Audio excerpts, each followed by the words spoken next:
Por suposto, gracias por estar aquí nesta segunda edición das Atlantic Tech Talks. Eu son Laura Castro con José Enrique baixo o gardachúas da Cátedra CICAS, que é unha iniciativa conxunta entre Singular e a Universidade da Coruña. Pois facemos, entre outras cousas, eventos de divulgación técnica como o que vos trae aquí hoxe. Como primeiro ponente, para abrir o día así con enerxía, temos a David, e vaime dar pé para contar unha destas historias escuras que non todo o mundo coñece, non? Todo o mundo asume que hai algún tipo de rivalidade entre os enxeñeros informáticos e os enxeñeros en telecomunicacións, pero aquí na Universidade da Coruña, onde están realmente as friccións, é entre enxeñería informática e Camillos. Porque por alguna razón, na historia desta facultade, temos varias persoas que estudaron na facultade do lado e que veñen, xogar un papel importante no que a historia da facultade e tamén nas empresas de tecnoloxía da nosa contorna. Un deles foi durante moito tempo presidente do grupo de usuarios de Linux que temos aquí na facultade, do FEPUL, e o outro, sen pretender que sexa unha lista exhaustiva, pois é David que nos acompaña esta mañá. E nada, xa lle vou deixar a él a palabra porque seguro que sei que ten moitas cousas moi interesantes que contarnos. E nada, moitísimas gracias por estar aquí. Todo bien. Muchísimas gracias a ti. Es para engañar la forma. Como al principio le decía, es para engañar. No vengo a hablar de cosas de eventos, no vengo a hablar de nada, pero me copié de una presentación que vi el pasado mes de octubre sobre, venía un ingeniero de Alpine en este caso, y contaba un poco cómo funcionaba un pit stop de una máquina, de un bicho, eso es un Fórmula 1. ¿Esto funciona? Bien, ahora sí. Vale, os decía, el año pasado, en octubre, estuve viendo una ponencia maravillosa de un ingeniero de Alpine donde nos contaba un poco qué pasaba con un pit stop, cómo eran capaces de sacar en el tiempo que paraba un coche al lado del circuito Fórmula 1 la suficiente información como para tomar decisiones que les iban a servir en la siguiente vuelta para cambiar su estrategia de carrera. Esto no tiene absolutamente nada que ver. Esto realmente habla un poco de ese mismo 0 a 100 a 0, que es una estadística muy relevante de los coches. ¿Cuánto tiempo tardan en pasar de 0 a 100 km por hora, a 100 millas por hora, y volver otra vez a frenar? Que cuenta un poco cómo funciona todo eso. En mi caso, he buscado un símil que trata de cómo pasar de cero una empresa en la que no había nada, una persona sola. Cuando comentaba hace un momentito mi situación en Caminos, yo estaba en un laboratorio haciendo I+D, en un momento dado surge la oportunidad de decir, oye, ¿qué voy a hacer de mi vida en los próximos años? Y luego comentaré un poquito por qué, pero monto una empresa con un compañero, un amigo de toda la vida, y decimos, oye, ¿qué podemos hacer a esas alturas de la película? Estoy hablando del año 1999. Vamos a hacer web. Empezamos haciendo web, sabíamos hacer web, sabíamos montar un servidor, sabíamos montar un DNS en ese momento, tampoco mucho, Teníamos unas pinceladas de idea de cómo se programaba en Perl, que en aquellos tiempos se utilizaba para generar CGIs. Conocí a un señor maravilloso, un compañero, un chaval maravilloso de mi edad, cuyo nombre lleva esta sala, en aquellos tiempos, y otra serie de compañeros que me echaron una mano maravillosa también desde aquí dentro. Yo tenía, antes hablábamos de esa inquietud que tenía, le decía Laura, por la parte que tenía que ver con los ordenadores. He pasado más tiempo en la biblioteca de aquí que en la biblioteca de Caminos, luego hablamos también de por qué. Espera que estoy dando el sentido contrario. Y decía, en este caso, un McLaren Senna tarda 8 segundos y medio en pasar de 0 a 100 a 0. Yo tardé unos 735.177.000 segundos en pasar de 0 personas a 100 empleados, unos poquitos más, y volver otra vez a pasar de 0. El equivalente a unos 24 años de tiempo. Y quería hacer un repaso rápido de los últimos 24 años de mi vida.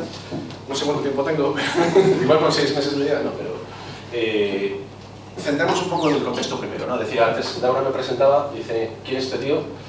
Soy un perfil raro, pasé de la universidad a montar una empresa, me he reconvertido varias veces, lo que sabía hacer al principio no tiene absolutamente nada que ver con lo que me llevó al éxito, ¿entiendes? Y esta es una presentación desde el punto de vista del éxito, ¿no? Quiero decir, me siento satisfecho con lo que he hecho de mi vida desde el punto de vista de un jubilado de 50 años, que es más o menos lo que soy ahora. La idea, esa reconversión me llevó un poco a la parte de resolución de problemas complejos. Habéis oído hablar muchas veces de empresas de producto, de empresas de consultoría. Realmente es muy difícil hacer consultoría en este país. La consultoría como tal se dedica a buscar soluciones conocidas y aplicarla en nuevos dominios funcionales o nuevos problemas. Son problemas similares.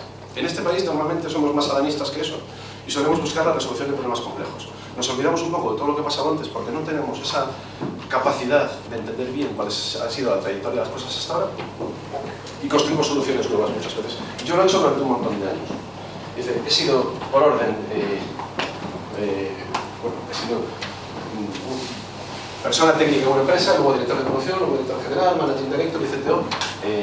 Al principio en una empresa de 0 personas, CTO en una empresa de 1.500. Al final la visión es más o menos lo que me ha llevado. Y a día de hoy, como os decía, un señor jubilado de mediana edad. Lo que os voy a contar hoy también un poco es estos 2 puntos que para mí son los ejes de la charla, ¿no? La transparencia y la experiencia. Por un lado, contaros un poco una alternativa, una visión diferente a la que vais a ver normalmente en la parte de la universidad, los que estáis aquí metidos. Pero a lo mejor también el resto de la gente, que veo caras conocidas por ahí por el medio, que no han pasado por ese montaje de una empresa, descubrirán cosas nuevas que a lo mejor les ha afectado dentro de su carrera profesional. Puede ser interesante para todos, ¿no? Y desde el lado de la transparencia, también voy a tratar de ser razonablemente breve a la hora de contar todas estas cosas, porque me gustaría también, si surge alguna duda al respecto, que me preguntéis lo que os dé la gana. No tengo ahora mismo ninguna idea en vigor, puedo contar prácticamente todo lo que se os ocurra, cualquier pregunta que me podáis hacer al respecto, creo que puedo contaros. Septiembre de 2000, empezamos con el municipio, no os voy a contar mucho, ¿no? Pero decía, todo empieza en el 98, en el edificio de Adao, donde en Videolab montamos cosas que tenían una componente tecnológica muy alta. Es algo similar a lo que estáis viviendo muchos de vosotros también ahora, ¿no? Estáis luego veis una diapo que cuenta un poco el flujo de conocimiento a lo largo de la vida. Estábamos en un lado muy puntero de la tecnología.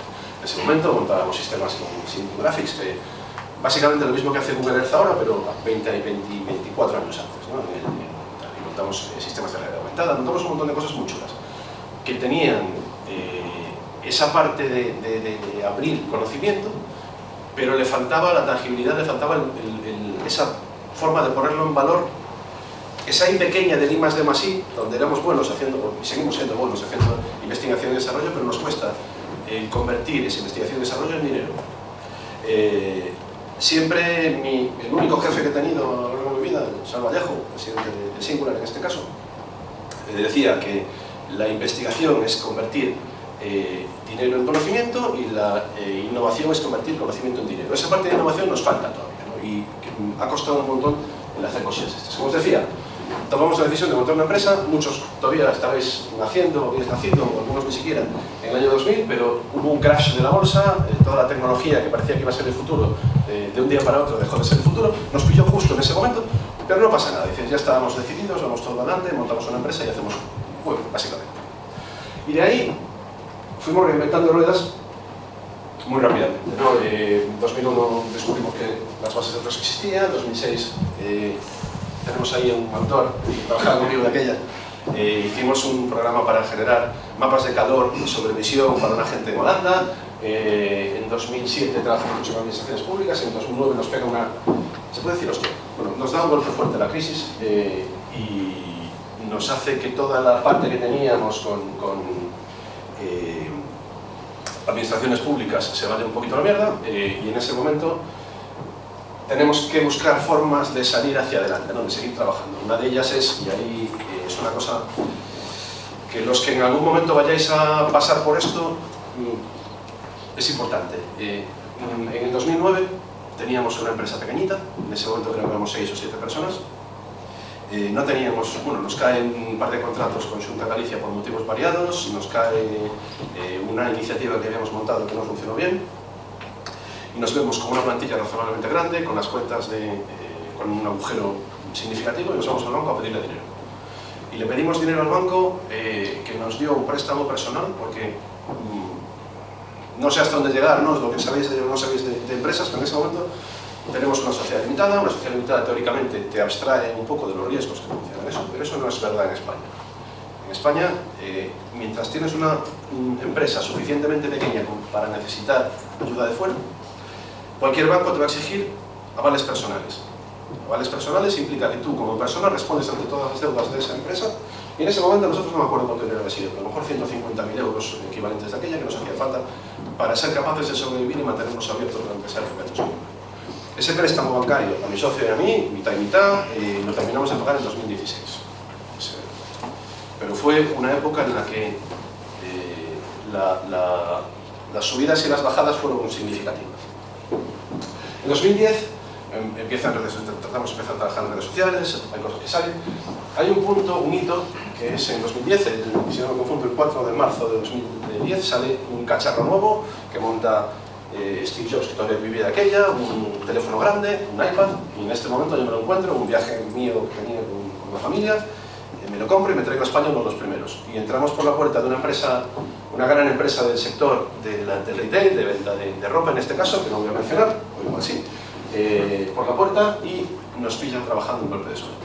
En este momento, vuelvo un momentito al anterior, habíamos propuesto para esta maravillosa universidad un trabajo, hicimos una propuesta buena, cuando la persona que tenía que decidir sobre quién iba a hacer ese trabajo no nos escogió a nosotros, nos dijo, vale, no os escojo a vosotros, pero vuestra propuesta es muy buena, nos veremos en el futuro. Y el futuro vino un poco más tarde. Y en ese momento nos abren una puerta para decirnos, oye, nos hace falta una aplicación que funcione en el iPad, que nos sirva para escoger trajes, para generar trajes a medida. Algunos de los que estáis aquí también la conocéis. Y nos abre una puerta a una empresa muy grande que nos permite aplicar un poco la fortaleza que teníamos en ese momento, y yo estoy viendo que va a ser imposible que me dé tiempo a contar lo que tengo que contar, la fortaleza de ese momento, apreciando el valor de lo que estábamos haciendo. Lógicamente, golpe de suerte, necesario. Nos pilla trabajando, necesario también. Es decir, al final, desde el punto de vista de la empresa, es una carrera de fondo. Siempre, nunca sabes cuándo va a llegar la hora y siempre tienes que estar preparado para cogerla, no siempre tienes que estar preparado para remar. Vale, en el 13, segundo golpe de suerte. Empezamos a trabajar, hacemos un proyecto, el proyecto funciona, nos llega la oportunidad dentro de esa misma empresa, la oportunidad, la que estábamos hablando. La oportunidad para mí es un proyecto que se llama Hypos. Hypos es un sistema de almacenamiento de información de tickets de caja, fundamentalmente con dos objetivos. Sirve para que la información que tengamos se valide. Por ejemplo, oye, hoy he vendido 17 prendas con estos precios, me debería haber pagado 38.000 euros de no sé cuánto, se ha ingresado en el banco esa misma cantidad. Hay gente que se encarga de la parte de atrás de coordinar todo eso, nosotros nos encargamos de almacenarlo en un sitio razonablemente bueno como para poder hacer ese tipo de consultas. Y a la vez, otra cosa que seguro que todos los que estáis aquí habéis vivido, en cualquier momento en que vayáis a hacer una devolución, lo que van a hacer es escanear un ticket de caja, un código QR, en este caso. Escanean ese código QR y recuperas la información previa de todas las operaciones que has tenido sobre esa venta. La venta original, posibles devoluciones anteriores, ticket regalo, todo ese tipo de información la tienen en pantalla. Y nosotros montamos en ese momento, se acercaron a nosotros y dijeron, oye, ya que habéis hecho bien el proyecto anterior, alguna cosilla más que haya habido por medio, que habéis hecho bien el proyecto anterior, vamos a trabajar en montar esto, vamos a trabajar en montar un sistema que funcione. Y en ese momento tomamos una decisión que fue hacerlo a lo mejor que supimos.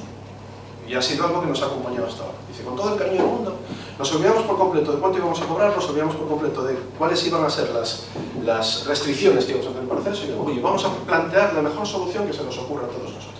En ese momento, esto reemplazaba, por supuesto, un sistema anterior, un sistema legacy, o razonablemente legacy. Las devoluciones en ese momento tardaban entre 3 y 4 segundos y tenían planeado abrir un centro, abrir un CPD en Asia y un CPD en América, para desplegar este sistema y poder dar atención a Australia, bueno, todos los países del mundo, con un tiempo prudente. Cuando terminamos de desarrollar esto, habíamos pasado de 3-4 segundos a 30-40 milisegundos a la hora de hacer las devoluciones. Les ahorramos la apertura de esos dos CPDs, básicamente. Y a día de hoy se sigue sirviendo esa información desde un único CPD que está a 11 kilómetros de aquí, no diré exactamente dónde, pero se puede imaginar. En este momento también tenemos una iniciativa, ¿no? Oye, ya que sabemos, parece que sabemos hacer cosas, ¿por qué no planteamos un producto? Coño, ¿qué idea más buena? Spoiler, no lo hagáis. Decíamos, en este caso nosotros fuimos capaces de hacer proyectos y a partir de ahí nos abrieron puertas para hacer más cosas dentro de un elemento que estábamos cómodos. Alguien tomaba decisiones sobre cuáles eran las necesidades y nosotros trabajábamos en hacer que esas necesidades se llevasen a cabo. La visión de producto es muy diferente. Tratamos de hacerlo y siempre repito la misma frase. Yo me he gastado el producto el equivalente a un Ferrari de gama media. Y ahora mismo no tengo ningún Ferrari. Entonces, desde ese lado, y daría para otra parte de charlas, desde una empresa de consultoría, una empresa de solución de problemas complejos, una empresa donde la decisión de cuáles son las implementaciones las va a tomar otro, no es posible a la vez hacer un desarrollo de un producto donde tú tomas las decisiones y donde el coste marginal al final va a ser. Pero bueno, ahondaremos en algo.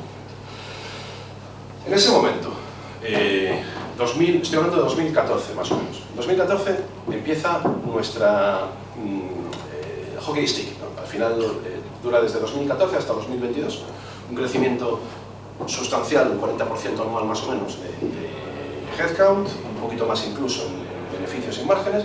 La empresa funciona razonablemente bien. ¿Por qué?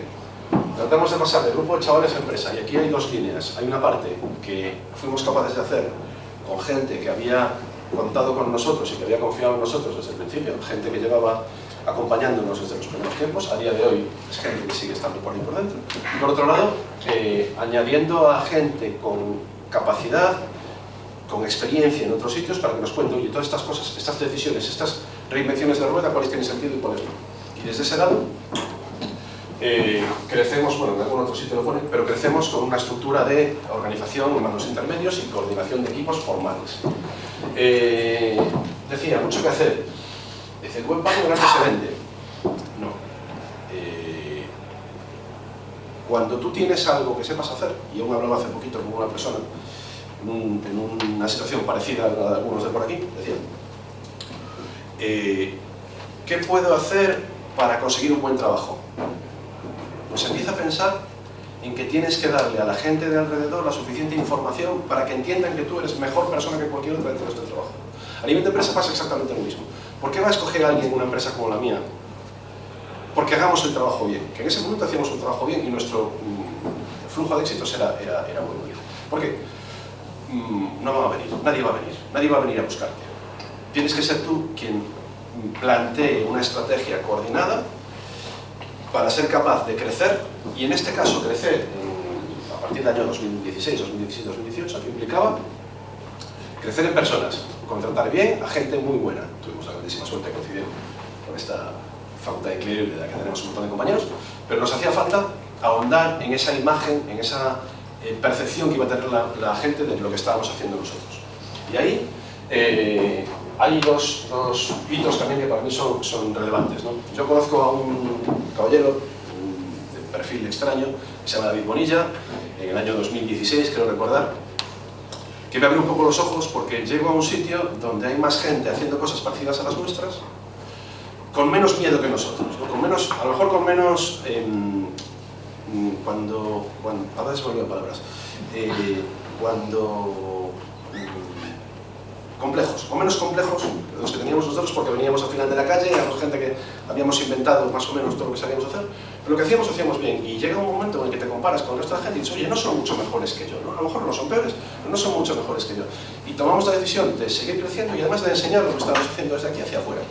Y eso creo que es un aprendizaje relevante en el momento en que tú tienes una empresa. Si tú tienes una empresa y solamente la enseñas hacia adentro, a tus clientes similares, no va a llegar a ningún sitio normalmente, porque va a llegar un punto en el que esos clientes, oye, sí, me gusta lo que hacéis, venidos todos por aquí y quedaos conmigo. O la gente, oye, y esos tipos, no, esos están ahí metidos en algún sitio y son gente extraña.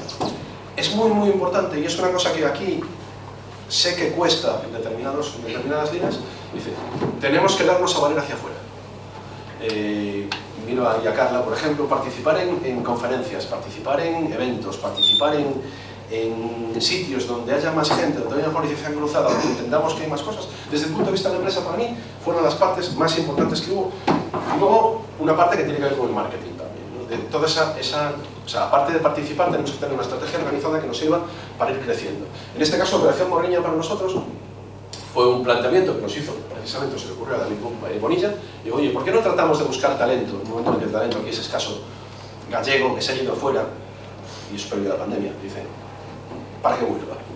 Y fomentamos esa vuelta del talento que a día de hoy les gustaría más estar aquí, con un trabajo digno, con unas condiciones dignas, y tratamos de hacer que se vengan. Y conseguimos que se vinieran, a lo mejor, no sé, media docena de personas, 7, 8. En ese momento, estoy hablando de cuando incorporamos aquí a un compañero que también anda por esta zona, podíamos llegar a ser cerca de 50, pero empezó a llegar gente, primero, con un conocimiento brutal de cosas que estaban haciéndose fuera, y por otro lado, nos daba una imagen también de decir, oye, esta gente tiene algo más, ¿no? Es una empresa un poco distinta a la del resto, están haciendo cosas que a priori el resto de la gente no está haciendo, y funcionó tremendamente bien.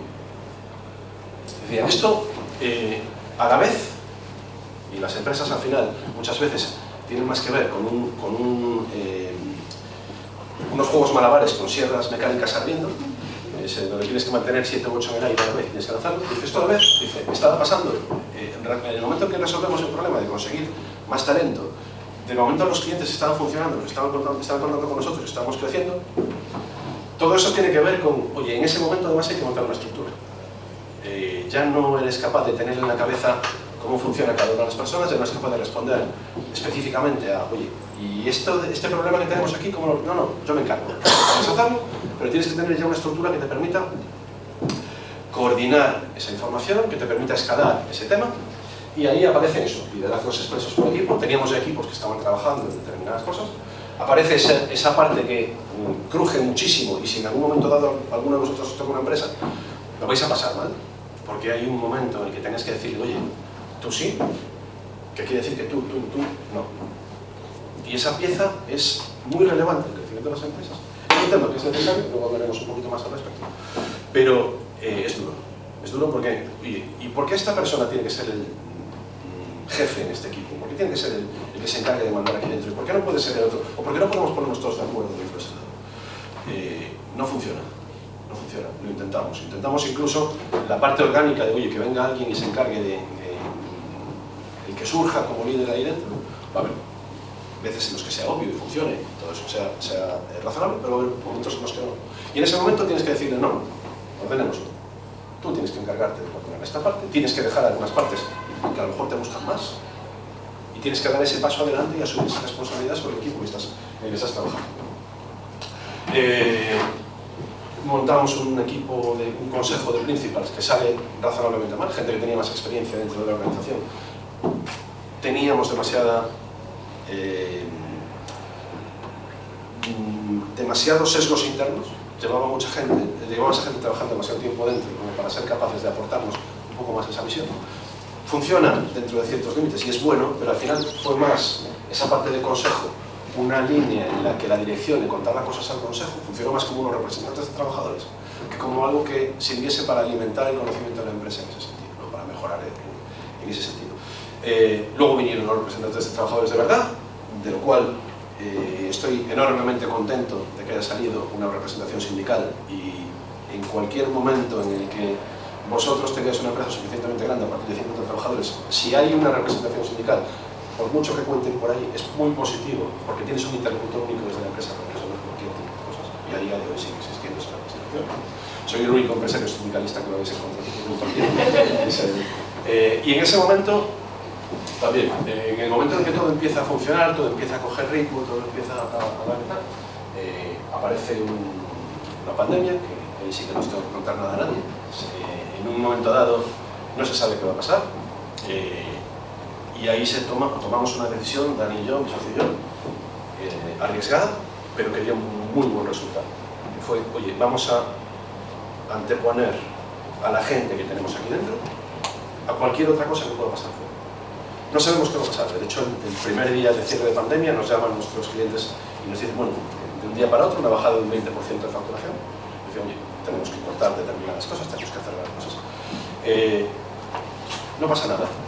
Dentro de ese 20% de bajada, todavía teníamos margen para mantener a la gente trabajando, si de día, con ese 20%. Si teníamos más bajadas, ya nos preocuparíamos en el futuro de qué se podría pasar al respecto, pero decidimos dar un mensaje único. Nos vamos todos a casa, vamos a tratar de trabajar en remoto porque nunca lo habíamos hecho, y vamos a mantener a toda la plantilla, y quien no tenga tareas para cliente a día de hoy, vamos a trabajar en un proyecto interno, y además vamos a trabajar en proyecto interno además en software libre, a la mierda, ese. Dice, funcionó bien. Duró poco, porque afortunadamente la pandemia fue una bajada, subida, y toda la parte de tecnología, al cabo de 4 o 5 meses se había recuperado y estaba creciendo y además nos pilla la pandemia con 76 personas y cerramos esa etapa, 120 más o menos. Tuvimos que seguir creciendo, crecimos bien, con la grandísima ventaja que nos dio en ese momento esa decisión que tomamos, donde la gente se sintió razonablemente protegida, porque dentro de una empresa una de las cosas que tú quieres es tener una seguridad que si las cosas vienen mandadas haya alguien que se preocupe. Porque si no buscases esa seguridad serías tú el que montaría la empresa. ¿Qué me vais a contar? No tenía ni idea de cómo iba a acabar el año, ni de cómo iba a funcionar, y además ya lo había visto en esas circunstancias. un poco antes, sin hijas y sin mucha familia. En ese momento me pilla ya con 2 hijas, con una familia montada, una casa, tal. Oye, hemos salido antes, saldremos en este. Y salimos bien, y salimos más fuertes. Y en ese momento incorporamos a nuestro primer ejecutivo. En ese momento decidimos que la empresa requería de que alguien más que Dani y yo tomase decisiones estratégicas y se encargase en ese momento de expansión y excelencia, que al final nunca hizo expansión y excelencia, asumió luego la parte de la responsabilidad de producción, que es Rubén Morgan, de un tipo maravilloso. Son decisiones y son inversiones que marcan también el carácter de una empresa. Si tú consigues que una empresa aparezca alguien que asuma esas responsabilidades, o que asuma responsabilidades de ejecución, coordinadas con esa visión que tú tienes de cómo se deben hacer las cosas, es una cosa maravillosa. Y si no funciona, no va a funcionar nunca. Y es mejor cortarlo cuanto antes. Se cierra un poco la pandemia, diseñamos objetivos para el 2021, tratamos de buscar más clientes, fracasamos. Y misericordiamente, además. O sea, es un fracaso que no tiene ningún tipo de paliativo. Empezamos a trabajar con alguna empresa americana, no sale bien, empezamos a trabajar con alguna empresa más de... Bueno, seguimos trabajando con nuestra empresa de referencia aquí, sector del textil en esta zona, funciona muy bien, pero y no solo eso, sino que intentamos crecer fuera y crecemos dentro. O sea, es justo al contrario de lo que queríamos hacer en 2021. Nos encontramos en una situación en la que decimos, oye, no tengo ninguna manera de seguir creciendo que no esté aislada, de manera individual, que no esté aislada, o que no esté centrada en un cliente muy grande. Y eso tiene riesgos. Tiene riesgos porque puede haber una caída del consumo mundial, puede haber un problema de personal, que al final la mayor parte de los problemas son personales, que te diga, oye, ya no vuelves por aquí. Pueden pasar muchas cosas. A la vez, también os digo, todo pasa a la vez siempre, nos empiezan a salir amigos. No sé si... nos empieza a salir gente que dice, oye, sois 100 y pico personas, tenéis un cliente muy bueno, sabéis hacer cosas, os hacéis bien, ¿por qué no os compramos y os damos dinero? ¿Cuánto dinero? Empiezas a valorarlo.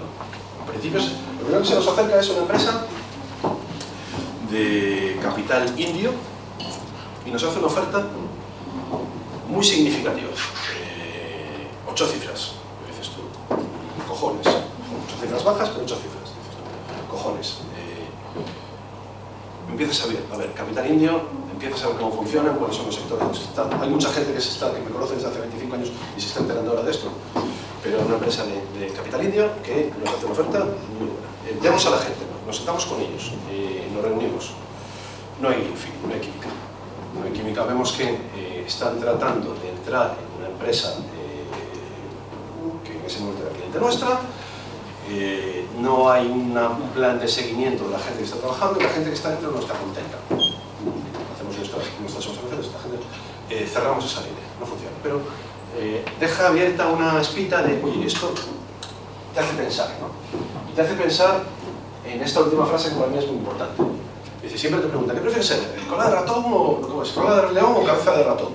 Dice, pero a veces la vida te da la oportunidad de ser cabeza de león.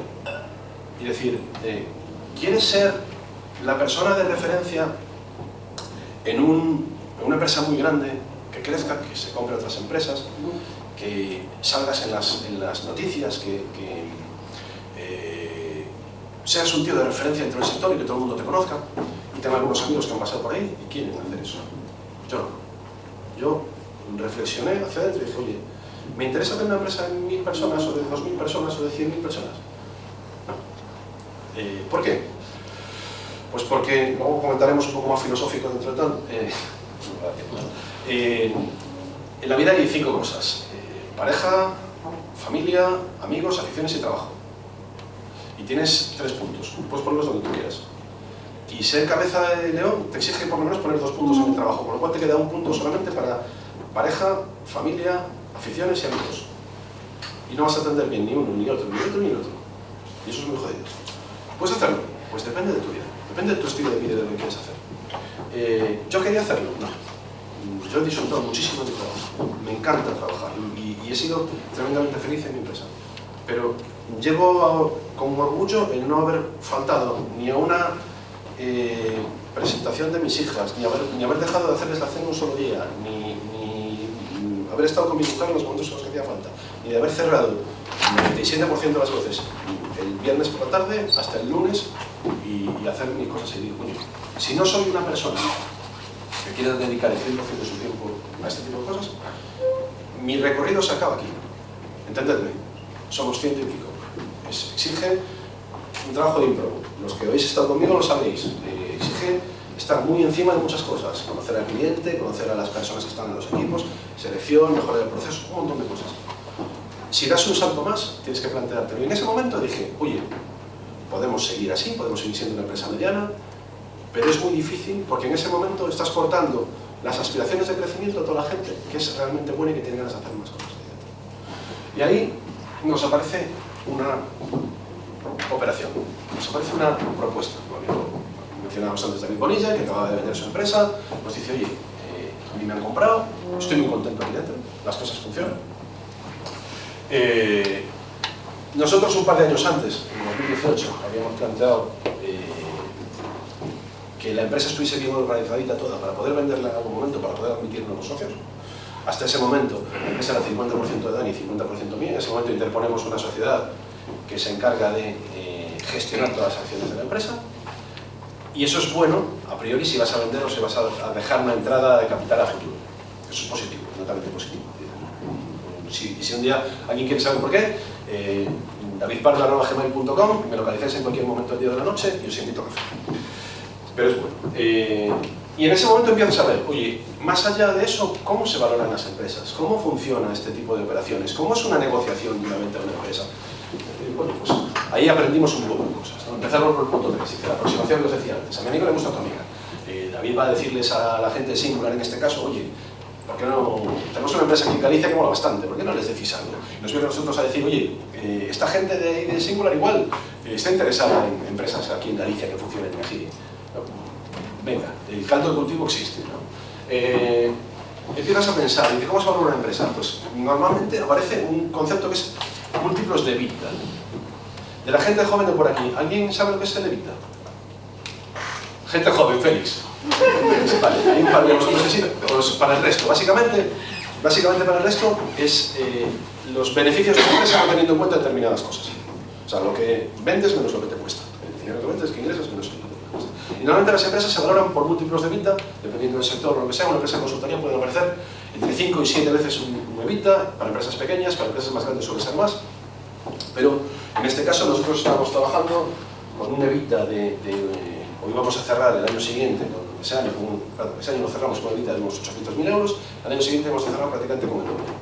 Los múltiplos de EBITDA nos decían que posiblemente la valoración de la empresa estuviese, como comentábamos antes, 8 cifras bajas o 7 cifras muy altas, ¿no? Entonces en ese momento aparece, empezamos a aprender cosas, discreción. Momento de venta de empresa. El momento de venta de empresa es posiblemente los momentos más solitarios que haya en la vida de nadie. Es muy jodido porque estás en una situación en la que te das cuenta que estás tomando decisiones que son muy significativas para la vida de mucha gente, pero no se lo puedes contar a nadie. Es decir, miento, se lo puedes contar a tu mujer, se lo puedes contar a tus hijas, pero a tu socio en este caso que teníamos dos. Pero hay un montón de información, NDAs, de documentos de confidencialidad, un concepto de NBOs que son non-bindable offers, que son ofertas a priori lanzadas por ahí de más o menos esto es el entorno de negociación en el que estamos trabajando. Es un momento muy solitario donde tienes que tomar decisiones, es decir, oye, ¿hasta qué punto estoy dispuesto a vender esta parte? ¿O hasta qué punto tiene interés la empresa en hacer eso? Y es difícil, y aparecen los abogados, y los abogados es, si os lleváis algo de aquí de esta conversación es, joder, siempre tengáis abogados, los mejores que os podéis permitir y mejores que los de la otra parte. O sea, no se escatima en abogados, señores, nunca, nunca, jamás. Y esto sirve para una empresa, sirve para un divorcio, sirve para una herencia, sirve para lo que sea. Dice, abogados buenos. Los abogados buenos valen su peso en oro. Los abogados malos son malos. La parte de tal. Es importante eso. Nosotros tuvimos la grandísima suerte que trabajábamos con un abogado que ya llevaba nuestras cosas desde hacía tiempo. Es un tipo brillante, Óscar Rama, Toñés, un compañero de colegio además. Y nos encontramos con un abogado maravilloso en Madrid que estaba acostumbrado a gestionar ventas de empresas tecnológicas, Tomás Serna, un tipo muy listo porque estuve cenando todavía el otro día. Tuvimos la suerte en ese momento de que nuestros abogados eran mejores que los abogados del otro lado. cuando tú negocias el clausulado de un contrato, tienen que ser tus abogados los que te digan aquello de, oye, mira, esto de aquí quiere decir exactamente esto, vamos a tratar de que esta cláusula que están intentando meterte por aquí, la quitemos, renegociamos esta parte y ese tipo de cosas. Pero, luego vamos un poquito más de eso, pero es imposible. En ese momento empezábamos a encariñarnos con la operación, empezamos a encariñarnos con la venta, vemos que hay un acercamiento por ambos lados que tiene sentido, vemos que se habla de cifras que son coherentes para nosotros, vemos que todo más o menos funciona. Tenemos que esperar, porque hay un evento de salida a bolsa de Singular en el BME, que es el 11 de diciembre del año 2021. Queríamos haber hecho la venta, la operación antes de la salida a bolsa, pero no somos capaces por contratos, por lo que sea, y sale a bolsa. Tratamos de fijar la venta para el día 14 de enero del año siguiente. Hay un tema que no puedo contar ahora mismo, porque hay grabaciones, pero luego sí que os cuento en un pasillo, que hace que la víspera, el 13 de enero de 2022, la operación se tuerza y esté a puntito así de irse a la mierda todo. Al final se centra porque en ese momento la persona responsable del otro lado, José Luis Vallejo, da un paso adelante y digo, asumo la responsabilidad sobre esto. Y como tal, me dio dos partes. Una parte de, oye, ha resuelto el problema que teníamos, y por otro lado, soy petit comité, y por otro lado, me da esa tranquilidad de decir, es una persona que a priori se ve coherente dentro de su visión. Vale. Lo digo un poco más adelante, pero como no nos va a dar tiempo a verlo, pues lo cuento ahora. Dice, la parte difícil del M&A, del Mergers and Acquisitions, no es el acquisitions, no es comprar. Comprar es fácil. En el momento en el que tú te ves en una situación en la que compras con una empresa, vale, hay negociación, hay que afloja, las cosas funcionan, pero al final se plasma un contrato y las cosas dentro de ese contrato se cumple. Y te digo, oye, te voy a dar dinero este día y luego te voy a dar otro dinero este, tal. Eso existe. Y las cláusulas de decir, oye, tienes que mantener, nuestro clausulado afortunadamente fue muy suave, pero tienes que mantener determinadas cosas, eso es fácil. Luego viene la parte difícil, que es la integración. Las integraciones de empresas son un infierno, porque ahí es donde se empieza a encontrar, sobre todo, tú vienes de una empresa relativamente pequeñita, 131 personas en el momento de la venta, tienes claras cuáles son las responsabilidades de cada uno, es una empresa que funciona bien, que va rápido, y de repente dices, oye, vamos a integrarnos. Nuestra experiencia de integrarnos en una gran empresa pequeña, y digo gran empresa pequeña porque estamos hablando de una empresa de 1.500 personas, no puedo hablar de una integración de una empresa de 40.000 o de 200.000, pero una empresa pequeña no está preparada, suficientemente preparada como para absorber un 10% de su tamaño de un día para otro, un 10 o un 15% de empresa de su tamaño de un día para otro. La parte, este punto 2, decía, bueno, la comunicación, el presidente José Luis Vallejo nos rompió absolutamente todos los planes que teníamos, pero son cosas que hemos quedado. Esta parte es importante. Dice, cuando tú vendes una empresa, el concepto se llama due diligence. La due diligence es, vamos a irnos a tu empresa, vamos a preguntaros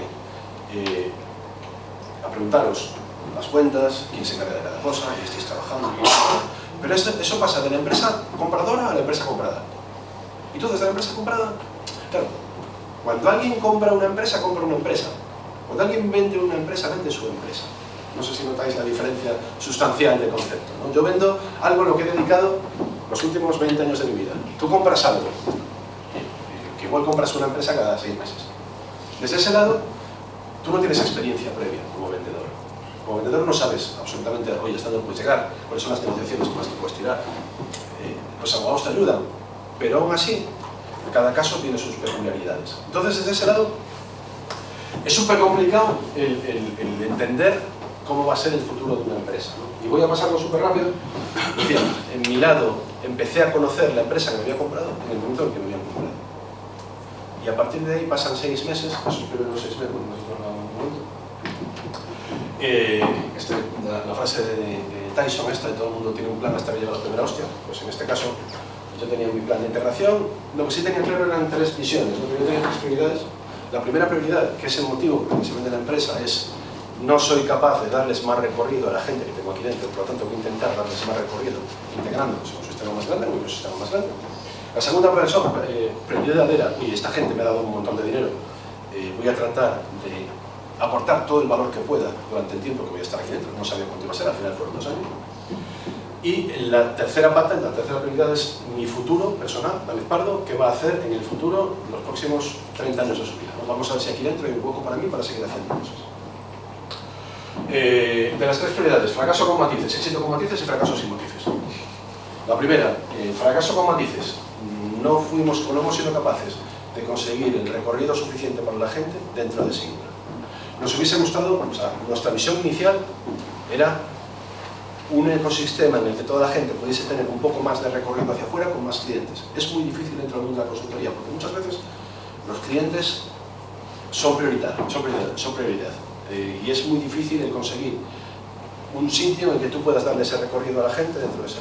Entonces, digo fracaso con matices en cuanto a que no estoy seguro de que sea posible cuidar a la gente como cuidáramos cuando éramos 130, cuando éramos 20, cuando éramos siendo 1300, o siendo 1500 o siendo 10.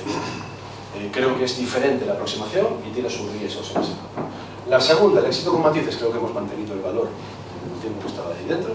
De hecho, creo que hemos incrementado el valor y a día de hoy las cuentas con las que nosotros estábamos trabajando han crecido, funcionan y funcionan de manera sana. Ha habido gente que ha aprendido un huevo, veo alguno por ahí al fondo en la esquina que creo que ha crecido también un montón durante todos estos años. Y la tercera, fracaso sin matices, no he encontrado mi sitio ahí dentro. Es decir, no he encontrado un sitio para mí dentro de un corporate que me permita ser feliz trabajando. Me lo he pasado bien durante estos 2 años, pero no me ha dado felicidad. Decía, 2 años son muy largos y muy cortos, ¿no? Dice, y tengo una perspectiva vital que es diferente a la del resto. Sale ahí al fondo Chris Christopherson, si los que no lo sigáis, es un maravilloso compositor y cantante americano, que decía Freedom's just another word for nothing left to lose, en su canción Me and Bobby McGee. La libertad es no tener nada que perder, ¿no? Y en un momento dado, cuando te han dado suficiente dinero para vivir el resto de tu vida y la vida de tus hijas, tienes una diferencia a la hora de valorar cuáles son las cosas que se pueden hacer. Y hay un montón de cosas en las que no tienes por qué mentir. Y dentro del corporate hay algunas veces que no digo que haya que mentir, pero hay que gestionar mucho cómo se dicen las verdades, ¿no? Y en este lado, no sé si me entiendo. Bueno, ¿qué haría si volviera a nacer? ¿Cuáles son los aprendizajes que me ha dado, sobre todo la parte de la venta en este caso? Vamos a ver, lo primero de todo. Y es de antes de eso, pero antes de eso, decía, ¿volvería a hacer todo exactamente igual? No. Habría venido a Facultad de Informática y habría aprendido más cosas de informática. Eso es antes de eso. Decía, Caminos me enseñan cosas, pero sí que me doy cuenta de que empecé con un desconocimiento brutal de todo el entorno en el que me metía. ¿Me metí por eso? No, me metí porque no tenía otra salida, pero por lo menos yo no veía ninguna salida, porque la alternativa era dedicarme en Caminos, hacer una carretera, tramo Villartelín-Cerixal, pasarme 4 años de mi vida en un tramo de autovía poniendo Zahorra, no es mi objetivo, no lo descubrí desde dentro. Dice, volvería a vender y a la misma gente, posiblemente al mismo precio, pero habría hecho cosas antes, ¿no? Habría hecho esa aproximación, esa due diligence inversa, ¿no? Es decir, de cómo soy capaz de saber qué es lo que está pasando dentro de la empresa que me compra, y plantearía un reparto de responsabilidades un poco más coherente dentro de los contratos que se firman en ese momento. Decía, me metería en cuáles van a ser las responsabilidades de cada uno, cuáles van a ser los objetivos de cada uno en ese lado, que no salían dentro de mi. Hay un tema, que es la componente emocional, que yo he sido capaz, afortunadamente, de deshacerme un poquito de ella, desapegarme de ella, pero mucha gente, muchos amigos míos que han pasado por situaciones parecidas a mí, tengo muchos amigos que han pasado por situaciones muy parecidas a mí, se involucran emocionalmente con temas de su empresa, lo consideran como su criatura, y en el momento en el que ves lo que le hacen a esas criaturas dentro de un corporate, te hierve la sangre. En este caso, a mí me ha afectado menos, pero sí entiendo que me ha afectado. Como os decía, la parte fácil de Llama no es la E, que es la que estuvimos trabajando dentro del contrato, sino la parte de la E, ¿no? La parte de la integración y de las mezclas. Y luego hay una parte que me afecta a mí personalmente, que es una frase, en la parte de abajo una frase, que me dijo mi gran amigo Sergio Albert Leiva, creo que fue CEO en Carto, fue un exfundador de Carto, y un tipo muy brillante, que se vino a trabajar en Ditex durante un tiempo. Digo, oye, yo pasé horrible mi primer año y medio aquí dentro, porque pensaba que todos los problemas eran mi problema.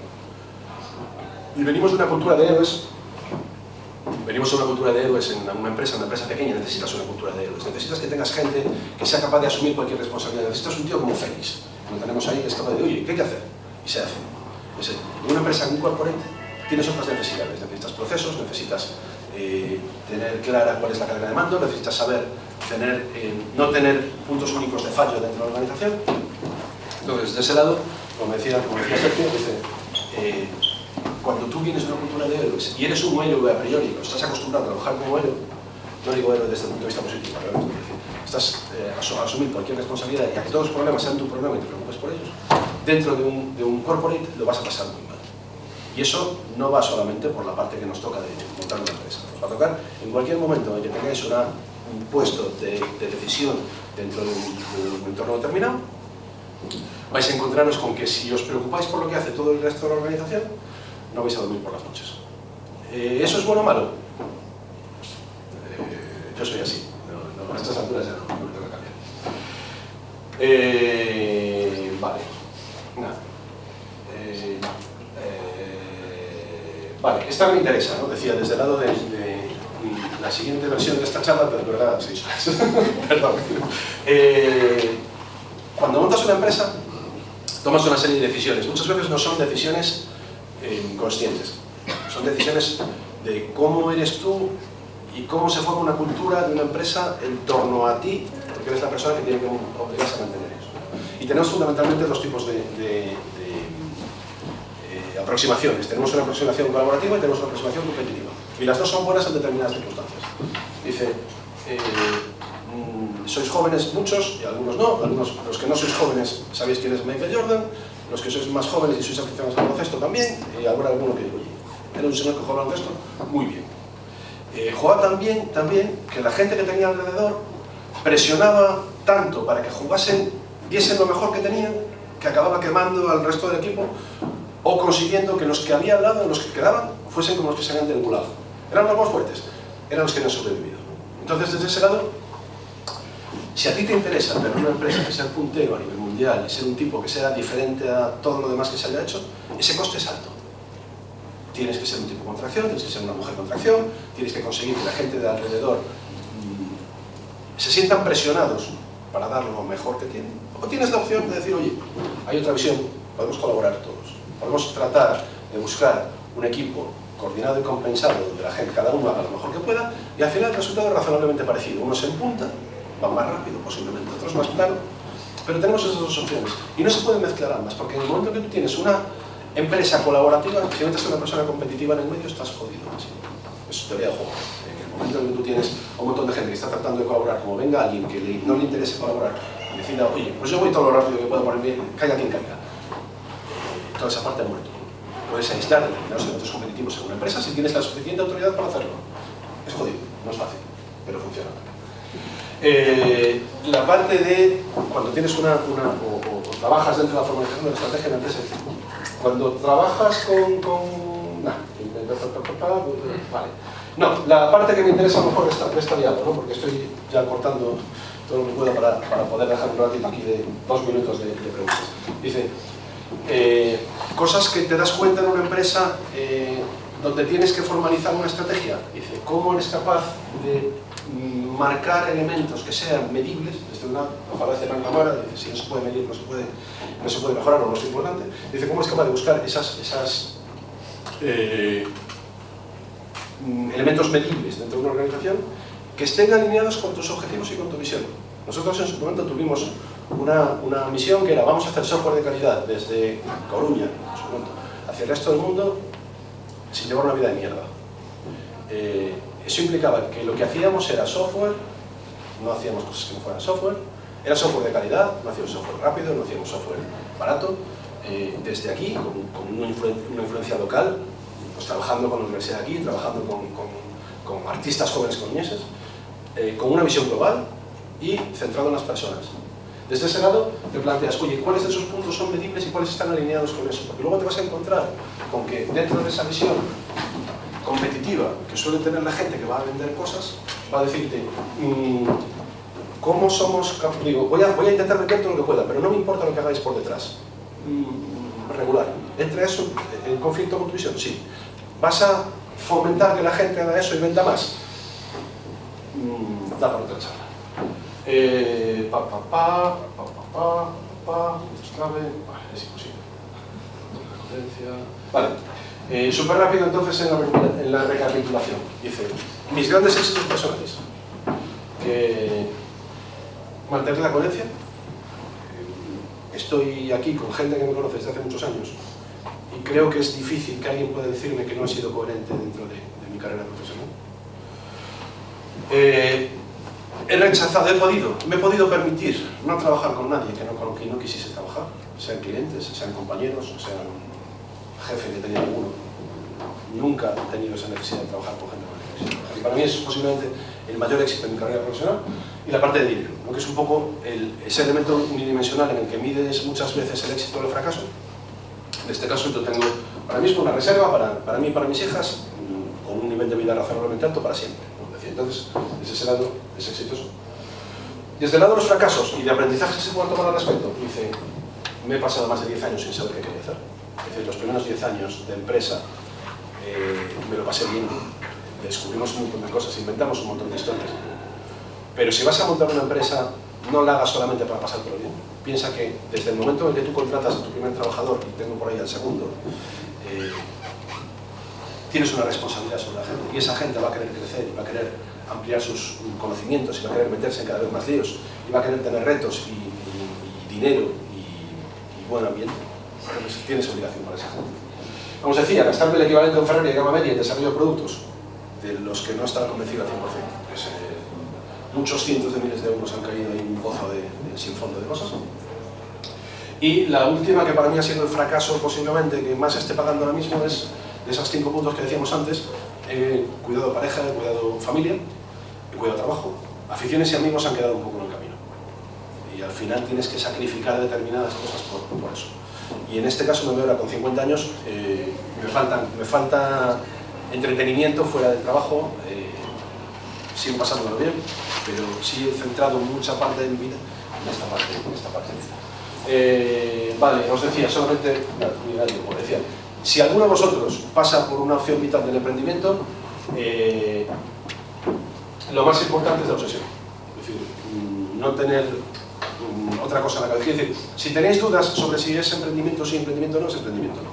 Es decir, en el momento en el que asumes que vas a pasarte los próximos 20 o 25 años de tu vida metido en una caja donde vas a estar más solo que la una muchas veces, donde vas a tener unas ciertas limitaciones a la hora de vivir, donde vas a tener que estar localizando 24/7 por teléfono, ese tipo de cosas, tiene que ser algo que digáis, joder, yo es que esto lo tengo que hacer, porque sí, porque no me queda otra. Dice conocimiento de dominio funcional, tal, obsesión,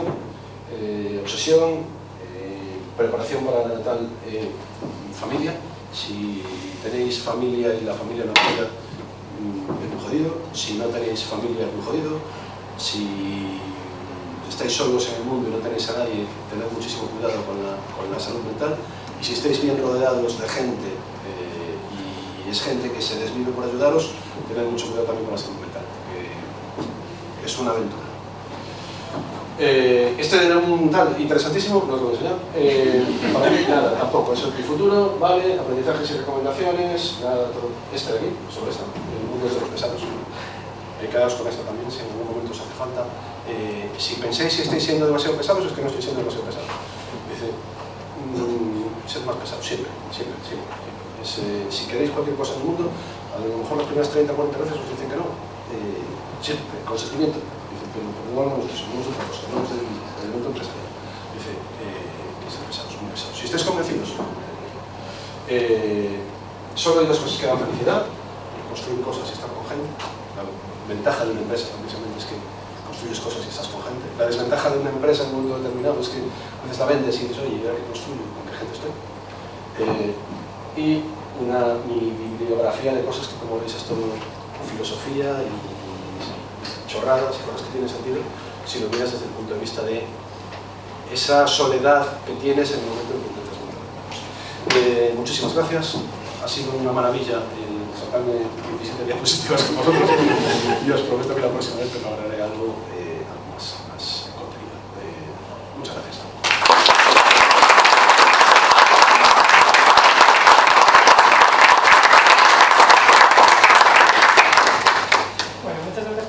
por saltar as aspas de transparencias, preguntas, dúbidas, consultas, reclamacións, protestas de aludidos.